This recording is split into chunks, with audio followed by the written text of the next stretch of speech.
పగలంతా అమ్మ పక్కనో లేదా ఉయ్యాల్లోనో ఆదమర్చి నిద్రపోయే పసిపాపాయిల్లో కొంతమందికి రాత్రయ్యేసరికి ఎక్కలేని హుషారు వచ్చేస్తుంటుంది. ఊంగా ఊంగా భాషతో కాళ్ళు చేతుల్ని ఆడిస్తూ ఒకటే ఉత్సాహపడిపోతూ ఉంటారు. అర్ధరాత్రి దాటుతున్నా అమ్మను, ఇంట్లో వాళ్లను పడుకోనిచ్చే అవకాశమే ఇవ్వరు. దీంతో చాలామంది అమ్మలకు కంటి నిండా కునికే కరువు అవుతుంటుంది. చాలినంత నిద్రలేక కళ్ల కింద నల్లటి వలయాలు వచ్చేస్తుంటాయి. అసలు ఇంతకీ చంటి పిల్లలు రాత్రులు ఎందుకు త్వరగా పడుకోరు? పసిపిల్లలు రాత్రిపూట ఎంతకీ నిద్రపోకపోవడానికి వెనుక కారణాలేంటి? చంటి పిల్లల నిద్ర గురించిన పూర్తి వివరాల్ని ఇప్పుడు తెలుసుకుందాం.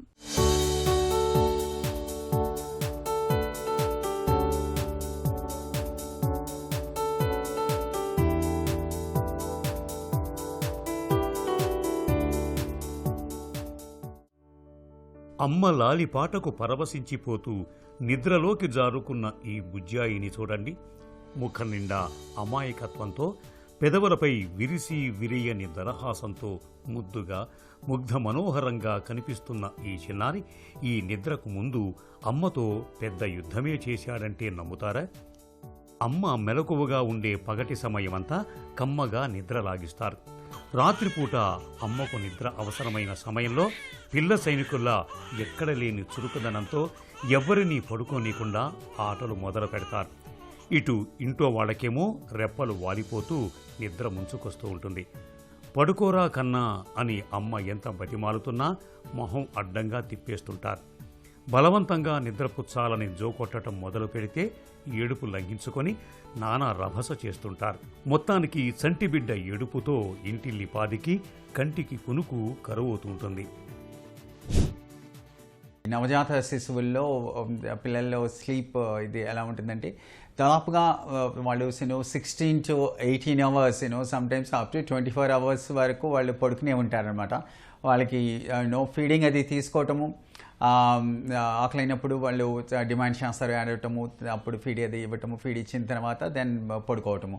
So most of the time first 1-2 monthsలో వాళ్ళు ఫీడింగ్ తీసుకోవటం, పడుకోవటం అవుతుందండి. ఇట్స్ ఆల్మోస్ట్ లైక్ ఒక 18 hours వరకు కూడా పడుకుంటారనమాట. డే టైం వచ్చేసరికి కొంచెం ఎక్కువ పడుకోవటము, నైట్ టైం వచ్చేసరికి మేల్కొని ఉండటము అట్లా ఉంటుంది అనమాట. అంటే బయటకు వచ్చిన తర్వాత బయట ఎన్విరాన్మెంట్, బయట ఈ డైనల్ నాక్టర్నల్ ఈ టైమింగ్స్ అవి సెట్ అవ్వడానికి వాళ్ళకి టైం పడుతుంది. It may take few days and sometimes కొన్ని వారాల వరకు టైం పట్టవచ్చు. ఫీడింగ్ వైజ్ వచ్చేసరికి డిమాండ్ ఫీడింగ్ అంటే ఏడ్చినప్పుడల్లా పాలు ఇవ్వటము, లైక్ కొంతమంది 2 hours ఒకసారి డిమాండ్ చేస్తూ ఉంటారు, కొంతమంది 3 to 4 hours ఒకసారి డిమాండ్ చేస్తూ ఉంటారు. సో ఫీడింగ్ అది ఎడిక్వేట్గా కావలసినంత ఇస్తే కనుక వాళ్ళు స్లీపింగ్ ఇది కూడా బాగుంటుంది. But at the same time every time ఏడుస్తున్నారని చెప్పి వాళ్ళకి ఎక్సెసివ్గా ఫీడింగ్ ఇవ్వటం, అంటే ఓవర్ ఫీడింగ్ చేయడం కూడా మంచిది కాదు. ఓవర్ ఫీడింగ్ చేయడం వల్ల ఇబ్బందులు వస్తాయి. దానివల్ల కడుపులో అబ్డామినల్ డిస్కంఫర్ట్ అది ఉండొచ్చు, కడుపులో నొప్పి రావచ్చు, కాలిక్ లాగా రావచ్చు. తర్వాత కొంతమందికి ఎక్సెస్ ఫీడింగ్ అయితే కనుక వామిటింగ్స్ కూడా అవ్వచ్చు. తర్వాత చాలామంది పిల్లల్లో మనం ఇంకా చూస్తూనే ఉన్నాము ఈ టీట్స్ యూజ్ చేయటము, ఈ పాల పీకలు యూజ్ చేయటము ఇంకా మదర్స్ యూజ్ చేస్తున్నారు. మామూలుగా మేము చెప్పేది ఏంటి అంటే మదర్స్కి టీట్స్ అది యూజ్ చేయకపోవటమే మంచిదండి. ఎందుకంటే దానివల్ల చిన్న ఇబ్బందులు, దానివల్ల ఒకటప్పుడు వచ్చే ఇన్ఫెక్షన్స్ కానీ ఉంటాయి అన్నమాట. సో అందుకని ఎవరికి టీట్స్ యూజ్ చేయమని చెప్పము, అది యూజ్ చేయకపోవటమే బెటరు. అమ్మ కడుపులో ఉన్నప్పుడు తల్లి పగలంతా పనులు చేసుకుంటూ అటూ ఇటూ తిరుగుతూ ఉంటుంది.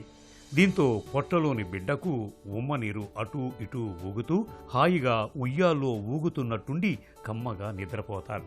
అదే రాత్రివేళ తల్లి పడుకుని ఉంటుంది కాబట్టి ఈ కదలికలు లేకపోవటంతో రాత్రంతా మేలుకొని ఉంటారు. ఇలా 9 నెలల పాటు తల్లి గర్భంలో గడుపుతారు కాబట్టి ఈ పద్ధతి అలవాటై పుట్టిన తర్వాత కూడా కొన్ని నెలల పాటు ఇదే పద్ధతి కొనసాగిస్తుంటారు.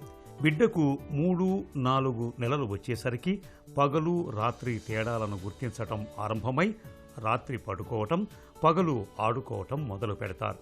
కాబట్టి మొదటి 3 నెలలు రాత్రి పగలు తేడా తెలియక శిశువులు ఇష్టం వచ్చినప్పుడు లేస్తూ పడుకుంటూ ఉంటారని గుర్తించాలి. ఇది ప్రకృతి సహజం. ఈ విషయాన్ని మనం అర్థం చేసుకోవాలి, అవగాహన పెంచుకోవాలి. అంతేగాని పిల్లల నిద్రను పెద్ద సమస్యగా భావించి ఆందోళన చెందాల్సిన పని లేదు. పిల్లల్ని ఎస్పెషలీ ఫస్ట్ 1 month బేబీస్ని ఆర్ ఫస్ట్ 6 months చిల్డ్రన్ని ఎక్కువ సేమ్ బెడ్ మీద పడుకోబెట్టడము, పక్కనే పడుకోబెట్టడము, అట్లా పడుకోబెట్టి ఫీడింగ్ అది ఇవ్వటము అట్లా చేస్తూ ఉంటారు. So please don't do that. ఎట్టి పరిస్థితుల్లో పిల్లలని పడుకున్నప్పుడు బ్రెస్ట్ ఫీడింగ్ ఇవ్వటం కానీ, పడుకున్నప్పుడు పూర్తిగా ఫ్లాట్గా పడుకున్నప్పుడు సుపైన్ దీనిలో పడుకున్నప్పుడు వాళ్ళకి బాటిల్ ఫీడింగ్ ఇవ్వటం కానీ ఎట్టి పరిస్థితిలో చేయకూడదు. ఆల్వేస్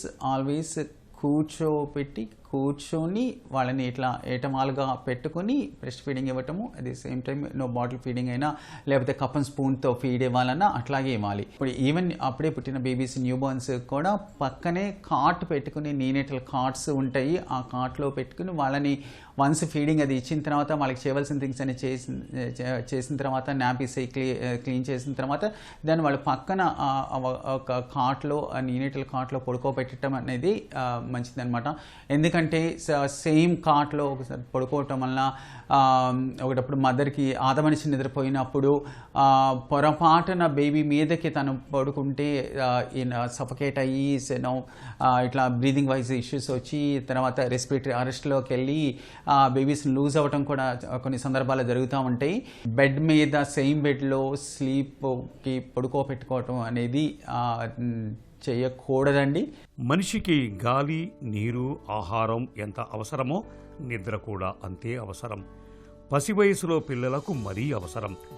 పిల్లల నిద్ర విషయంలో ఎంతసేపు నిద్రపోతున్నారనే దానికన్నా ఎంత గాఢంగా, కమ్మగా నిద్రపోతున్నారనేదే ముఖ్యం.